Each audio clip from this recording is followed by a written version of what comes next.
Prontinho. Vamos, então, continuar, vamos para a nossa segunda aula, né? Sobre a cosmovisão cristã e a fundamentação bíblica sobre a disciplina. Pode passar. Vamos ver aí o que é a cosmovisão. Vamos para a apresentação pessoal. Agora sim, eu vou explicar a foto para vocês.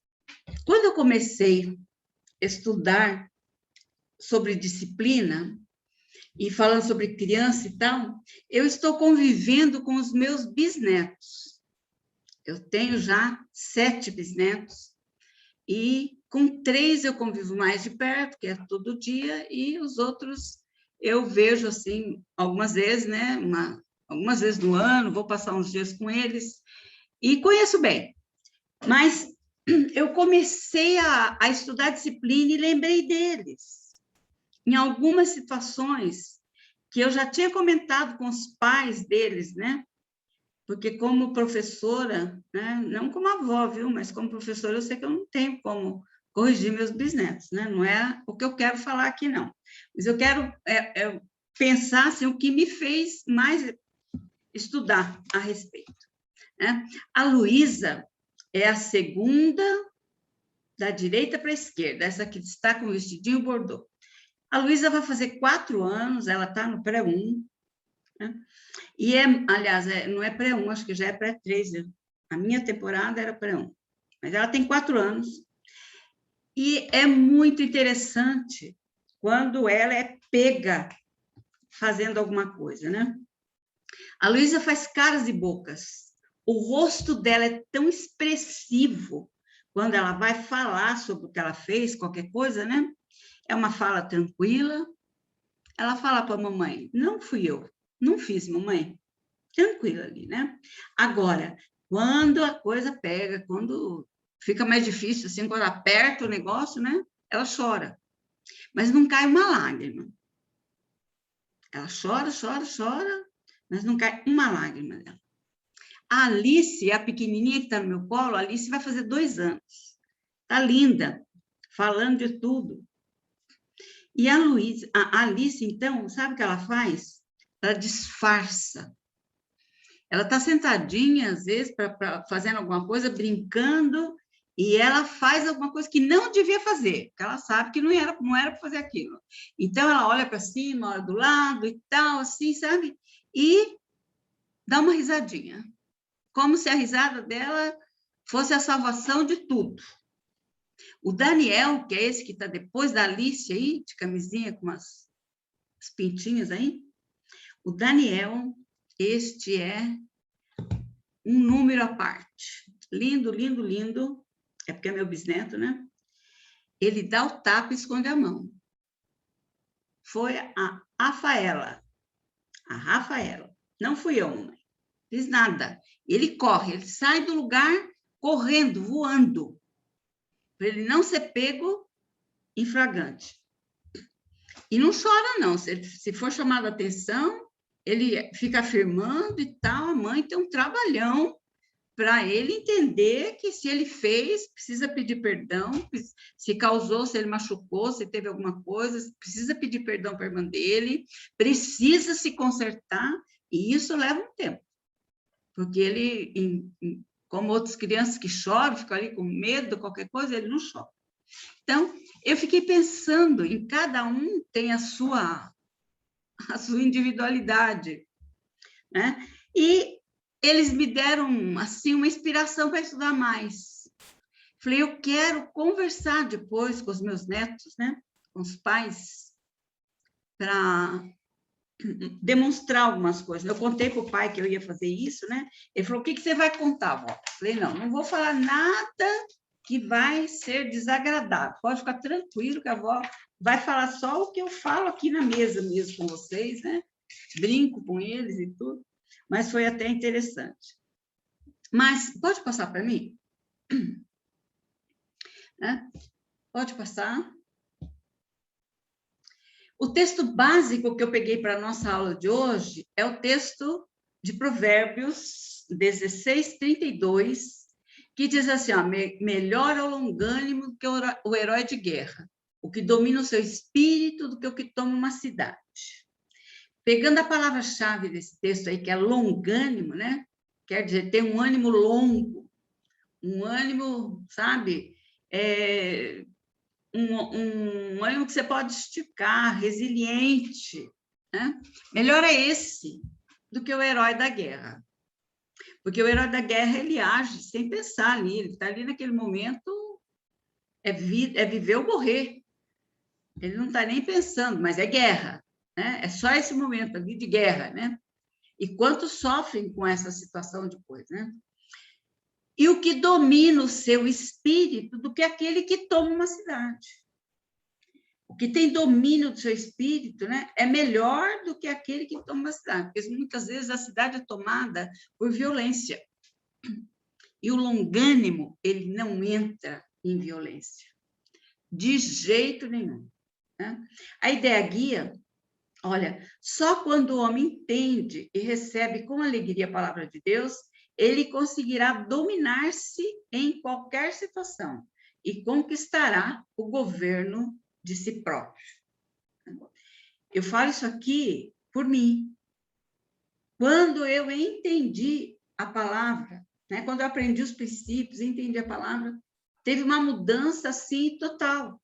Nós éramos uma equipe grande na escola e fazíamos um devocional de 10 minutos antes da aula. E uma vez nós estudamos provérbios o ano inteiro. Começamos no começo, fomos até o final do livro lá. Temos quase um ano para estudar provérbios. E cada provérbio vinha alguma coisa. Quando vi um desses assim, era um choque para a gente. Porque a gente nunca tinha nos colocado assim diante da palavra e falar, eu quero isso para mim. Eu quero isso na minha vida. Como é que eu vou conseguir? E nós fomos estudando e um ajudando o outro e tal. E eu sei que foi um grupo de professores que estava lá que foi muito abençoado com esse estudo dos princípios bíblicos. A ideia guia, então, só quando ele recebe a palavra e entende a palavra é que ele começa a se dominar. Pode passar. O princípio bíblico que eu coloquei para nós é autogoverno, né? Quando tem a situação, o longânimo, né? Ele tem um ânimo longo, ele se governa, ele tem domínio de si próprio, porque ele pensa antes. A longanimidade é fruto do espírito em nós. E nós precisamos desejar essas coisas. E quando o espírito age em nós, ele submete a nossa vontade à vontade de Deus. Nós conseguimos fazer isso, né? Controlar os nossos desejos, a nossa vontade, né? Controlar a ira.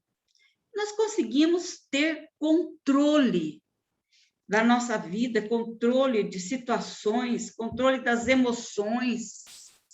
Pessoas que choram à toa, pessoas que ficam bravas por qualquer coisa. A criança que, quando cai o caderno no chão, já foi fulano que derrubou, porque isso, porque aquilo, e já fica bravo, às vezes já fala um palavrão. Precisamos trabalhar e aprender quais são as palavras-chave aqui do princípio, né? Que precisam ser trabalhadas. Aprendemos o que é e como nós vamos trabalhar, né? Então, esse princípio vai ser o que nós vamos trabalhar durante a nossa tarefa.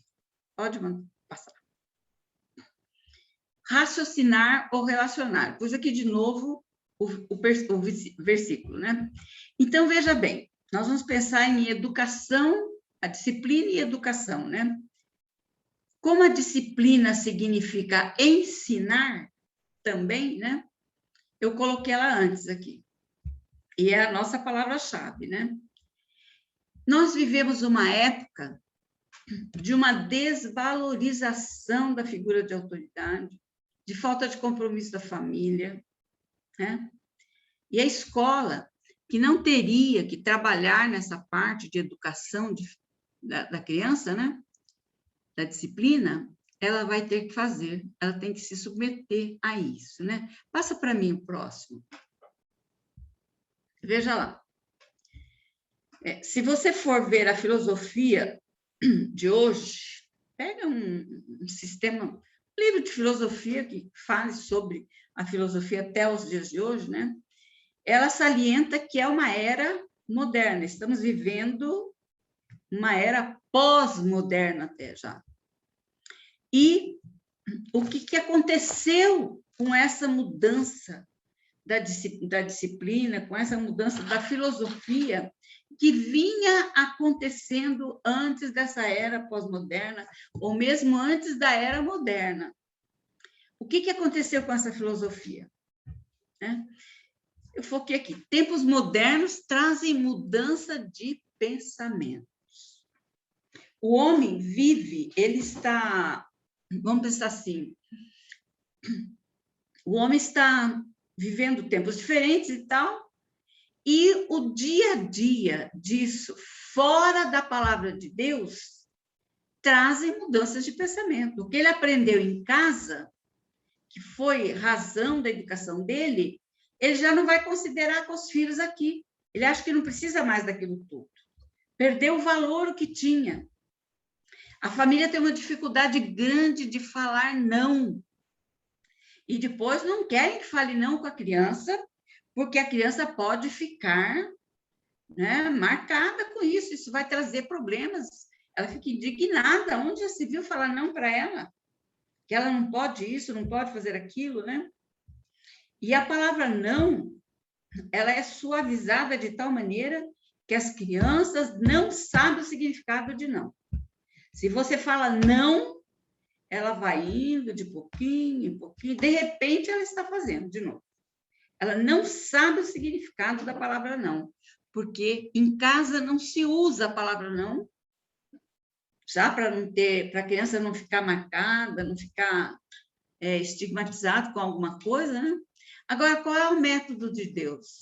Deus fala não para a gente em muitas situações, mas ele conclama o povo que não atende a sua palavra a se arrepender. Arrepender-vos era a pregação de João Batista. Ele falava sobre o arrependimento. Arrependa-se. Arrependa-se o homem do seu caminho mau, da sua vida, da sua maneira de viver, da sua maneira de pensar. Se arrependa disso. Então, entre o ensinar e o corrigir, né, precisa ter o arrependimento em algum momento. A criança precisa passar pelo arrependimento em algum momento, né? Pode passar para mim, por favor. O livro, o que a Bíblia diz sobre a educação de filhos, ele traz, dividido para nós, disciplina preventiva e disciplina corretiva. Vamos conversar um pouquinho sobre a disciplina preventiva. Ela está contida nesse versículo aqui. O homem mau, o homem iníquo, tem a boca perversa, né? Fala com perversidade, acena com os olhos, fala com os pés, faz sinais com os dedos, no seu coração tem perversidade, maquina o mal e anda semeando contento. Então, vamos analisar esse versículo do começo. Com esse versículo, nós vamos prevenir a disciplina. Vamos entender aqui quem são, como é que acontece, e vai ser uma prevenção para nós. O homem iníquo tem a boca perversa. Quer dizer, o homem mau, o homem pecador, o homem mau, vamos ficar com essa palavra. Ele tem a boca perversa, ele fala maldade. Tá? A boca fala do que o coração está cheio. Então, o homem fala maldade.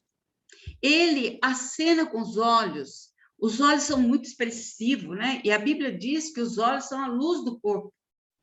E salienta até, se os teus olhos forem maus, todo o teu corpo será mau. Porém, se a luz que é em ti são trevas, né? Quão grande são lá em trevas. Salienta isso aí para a gente. Se os olhos forem bons, como vai ser bom o corpo? Né? Vai haver bondade no corpo inteiro. Agora, o acenar com os olhos, Quer dizer, são olhos maus, olhos que às vezes olham porque não deve, ele está com os olhos falando mais do que a boca, ele faz sinais, acena lá com os olhos, modifica o olhar com a maneira de falar para ele, né? Fala com os pés, ele não para com os pés, ele arrasta a cadeira, ele movimenta para lá, ele movimenta para cá, ele não para quieto. Faz sinais com os dedos, né? Os sinais com os dedos, eles estão tão maldosos que eu não quero lembrar de nenhum com vocês. Mas, né? Nós sabemos quais são. E são terríveis. Então, trabalhar quando nós vemos a criança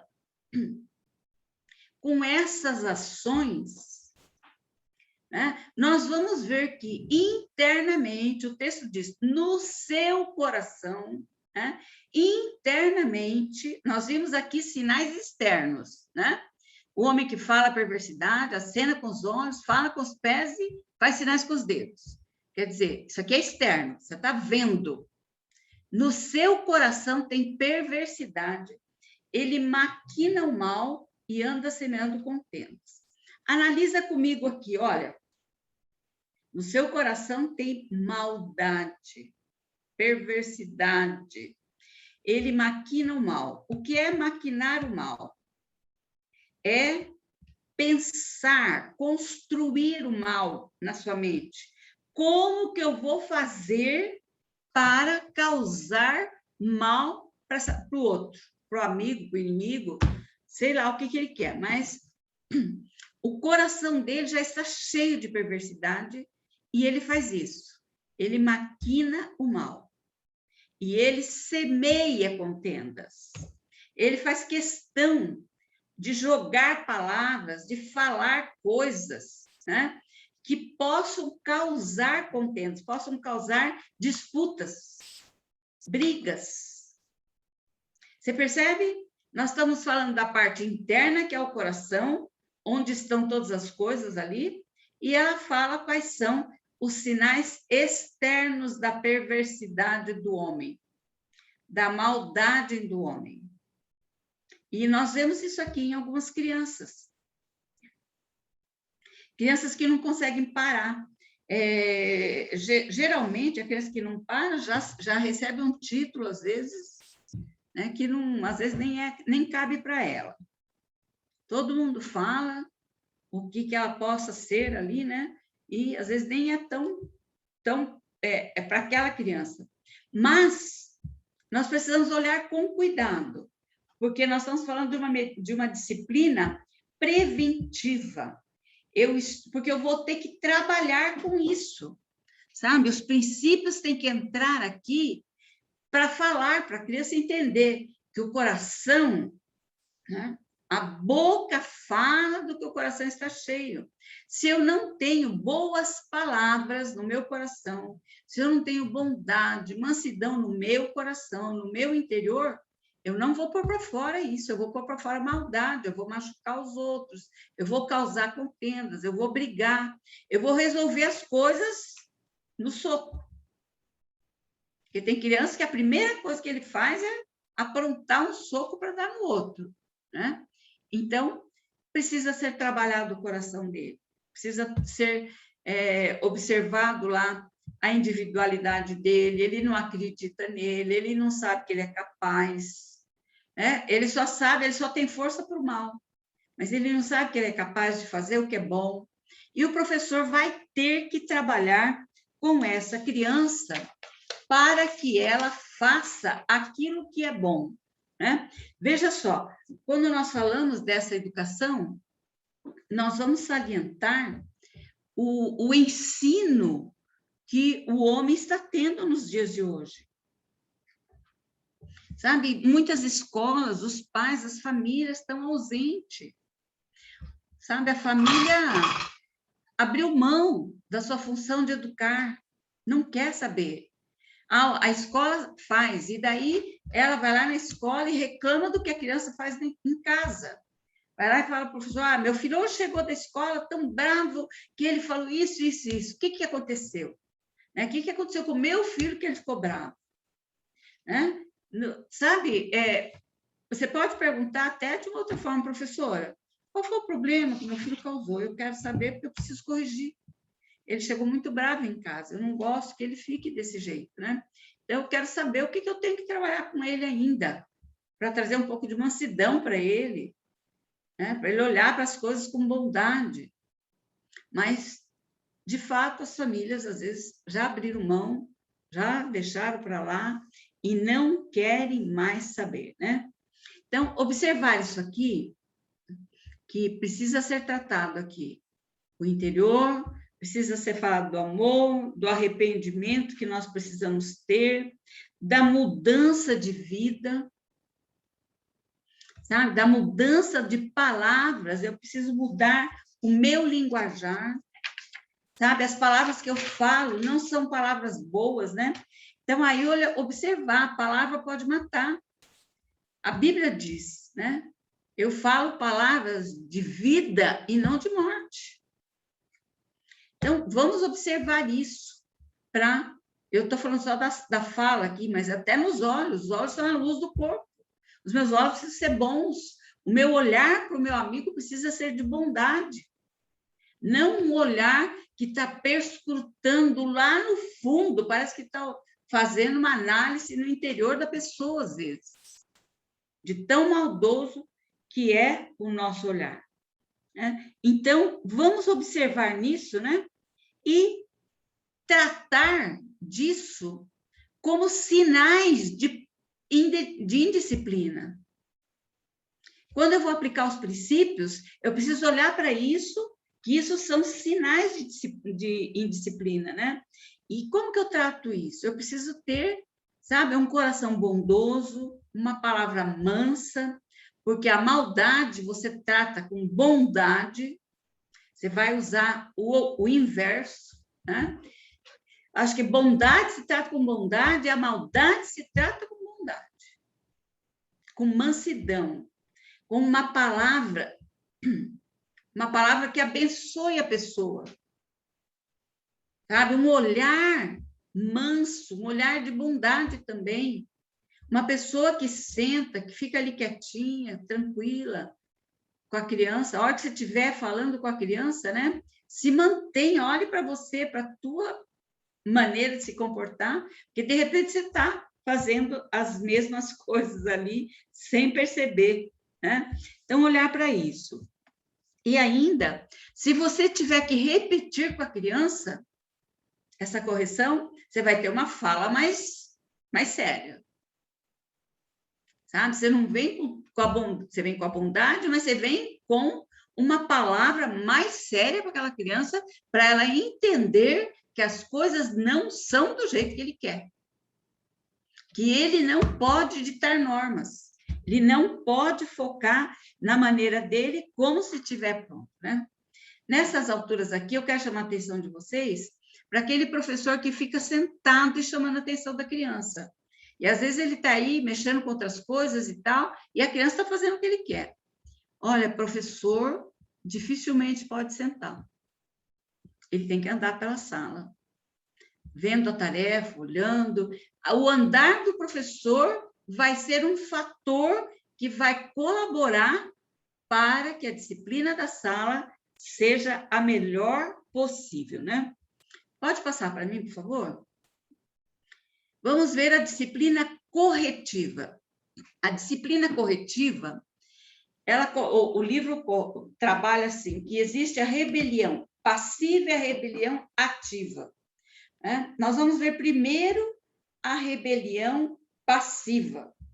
Né? Nós vimos ali para a gente ver como que o homem age, como que ele faz para nós prevenirmos a disciplina, prevenirmos a correção, né? E agora aqui vamos ver o que é cada uma dessas situações, né? A criança sem correção, ela é preguiçosa.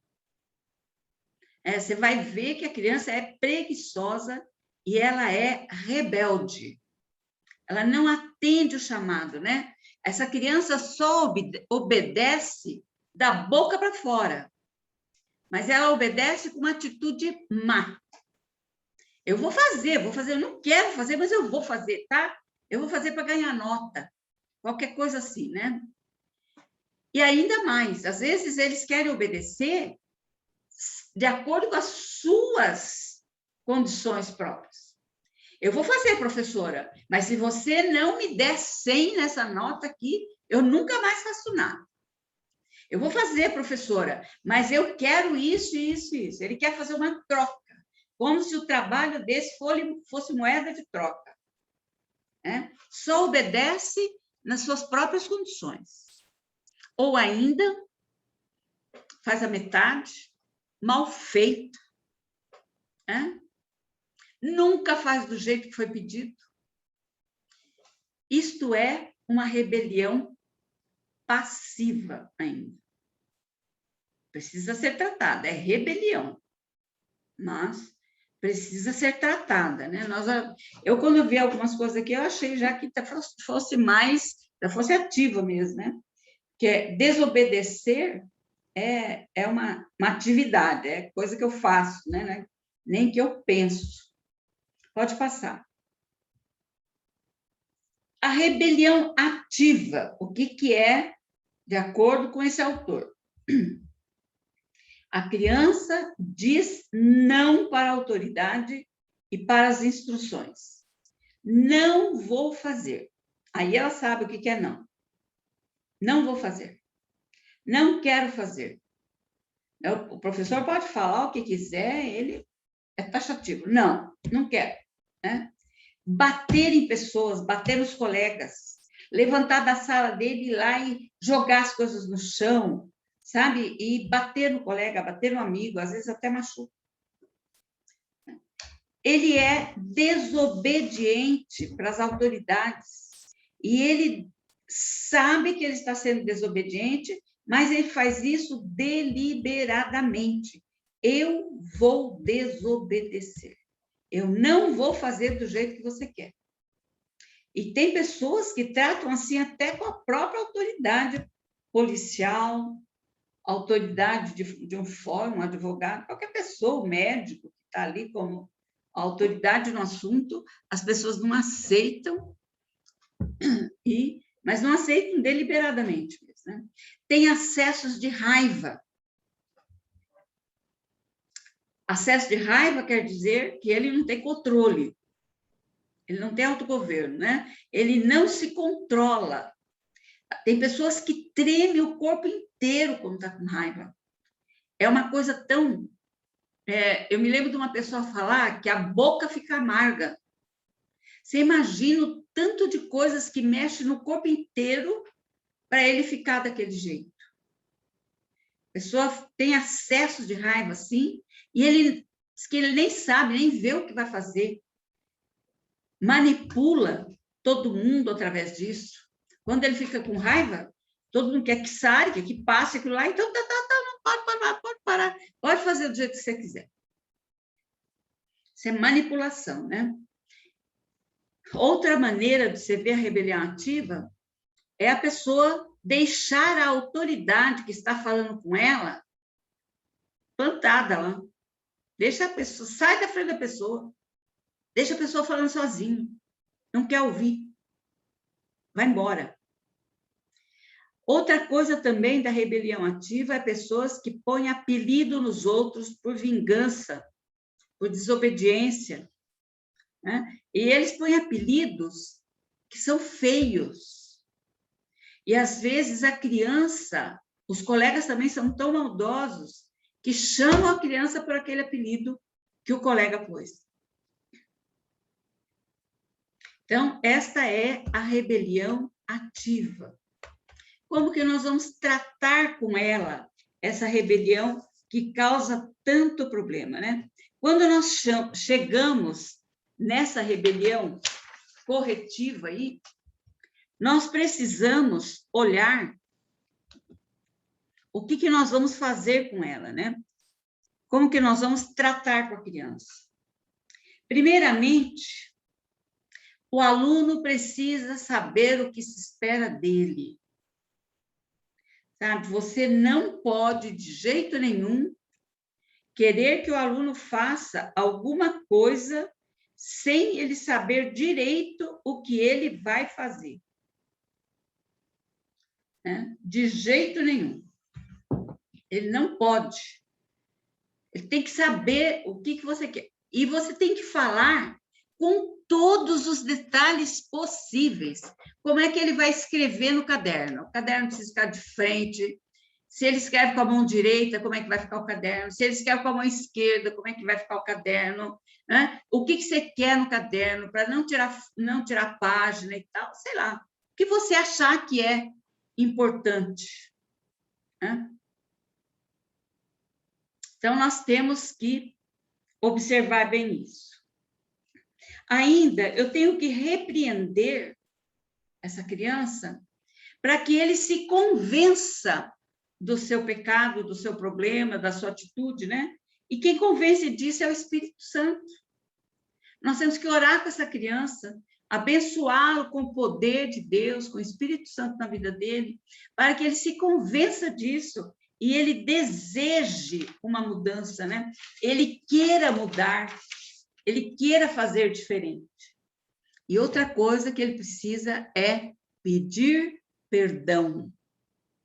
Falar com a pessoa, pedindo perdão para ele, pedir perdão para Deus, perdão para o professor, todas as pessoas que estiverem envolvidas nisso, né? Vamos ver o que a criança pode causar. A criança pode causar dano à propriedade alheia, ele precisa pagar. Se forem maus hábitos, abuso de brinquedo, qualquer coisa, a criança precisa pedir desculpa. Né? Uma desobediência deliberada, né? Aqui cabe o uso da vara. Agora, o uso da vara é de competência dos pais. Professor, não. Aqui, pelo menos para nós. Professor, não. Então, quando precisar da vara, você precisa ter um acordo com os pais. Precisa ter reuniões constantes com os pais, para a gente chegar para entender o que a escola está fazendo e que precisa do acordo com ele, do apoio deles, porque se chegar na hora que a criança foi deliberadamente desobediente, feriu criança, machucou o outro, qualquer coisa assim, precisa de vara. E aí é com os pais. É a hora mais séria da situação, né? Mas vale a pena você ler todo o texto, não tem como eu focar aqui tudo que eu coloquei ali, mas o texto está bem completo para você reler ali e você aprender um pouco mais. Né? Então, vamos ver o que você vai registrar. Descreva aí como é que acontece a disciplina preventiva. Lembra do versículo lá? Né? Formule a tua resposta pelo menos num parágrafo. E a disciplina corretiva, da mesma forma, né? Você já aplicava a disciplina preventiva? Você já fazia uma prevenção para não acontecer? Se você fazia, descreva. Se você não fazia também, descreva por que não, né? Se não aplicava, você achou que é interessante? Por quê? Você concorda com essas categorias de castigo? Que nós falamos aqui por último, que eu falei por último aqui. Por que você concorda? E quem deve usar a vara como medida de correção? Então, que você descreva tudo isso aí e eu desejo que você tenha recebido isso no teu espírito, que dá fruto. Que você seja frutífera na tua sala de aula, em todos os sentidos. Em nome de Jesus é a minha oração para você. Amém? Observa lá as considerações finais, observando lá a mudança de mente do professor, né? Nós temos o curso 1 da ESEP, que é usado o livro Mudando a Mente do Professor, a mudança de mente do professor. E esse livro, ele é autoinstrutivo, você pode fazer o curso sozinho em casa, comprar esse livro. Você pode comprar na Amazon.com, se você tiver o aplicativo Kindle no teu celular, por exemplo, que o aplicativo é grátis, você pode baixar no teu celular e ler no teu celular. Recebe já no teu celular quando você pede. Não é caro esse livro, se for digital. Focar nos princípios sem falar o nome deles, sabe? Que eles não sabem do que você está falando exatamente, né? E nunca diga para a criança, você não tem caráter, você não tem autogoverno, cadê tua mordomia? Sabe? Não, não. Trabalhe com ele o que precisa ser trabalhado. A criança está tendo problema na área de caráter? É de bondade, é de mansidão, é de falar mentira, o que é? Trabalha direto o assunto. Fale direto sobre o assunto que você está vendo a necessidade, né? E você ter reuniões frequentes com todos os pais. Eu não sei qual é a frequência possível para vocês, mas reunir mais vezes quantas vocês puderem. E tratem desses assuntos com os pais. Como que vocês estão tratando com a criança? Para que o pai não fuja também disso, né? E ele te dê autoridade, porque a autoridade é dele. Para que ele passe a autoridade dele de ajudar, de ser uma pessoa que está compartilhando da educação desta criança. Amém? Então, concluímos a nossa segunda aula.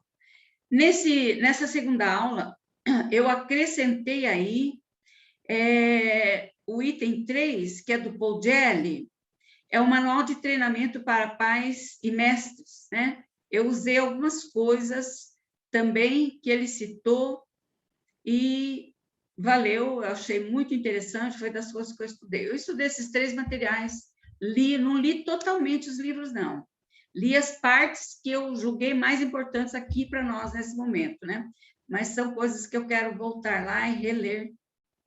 Então, aqueles que puderem comprar o livro digital, é interessante, é ótimo. E é isso, minha gente. Vamos continuar frutificando.